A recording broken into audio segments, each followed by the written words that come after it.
One of my least charming traits, and there aren't many to choose from, is that I love an actually. I love to correct people. It's just how I was raised. But unlike other people who do that, I know it's bad. So what I've been trying to do is I've been trying to concentrate my energy on only correcting people who have already corrected somebody else. It's like how Dexter only serial killed other serial killers. I'm like that, but for actually. The most obvious place is language. Like I love noticing that somebody said less when they meant fewer as much as the next asshole. But the Dexter of actually works perfect for any situation like this because every grammar rule that you've ever learned was just made up by some guy. And I don't mean like it's all kind of just made up, like language itself is obviously a construct. No, I mean literally a guy just made up a lot of the rules you learned in school. Like the idea that you shouldn't split infinitives that was really driven into our parents' heads. Turns out it just came about from a guy in the 1800s who wrote a book where he was like, I don't like this. That's it. It had existed in English basically forever, but the idea that we all had to stop came from one cranky pants with a terrible hairline.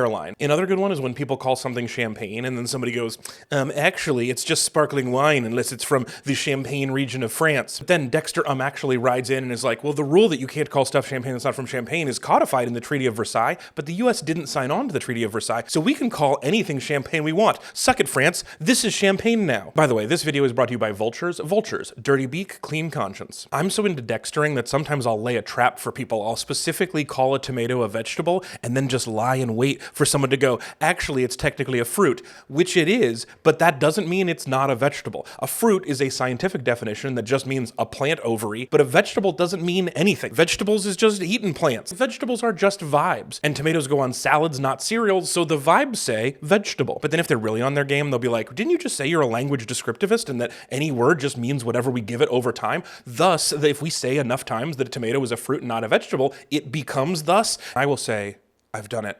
I found the Dexter's Dexter, and then I'll push my glasses up one last time, explode in a puff of smoke, and you'll never see me again.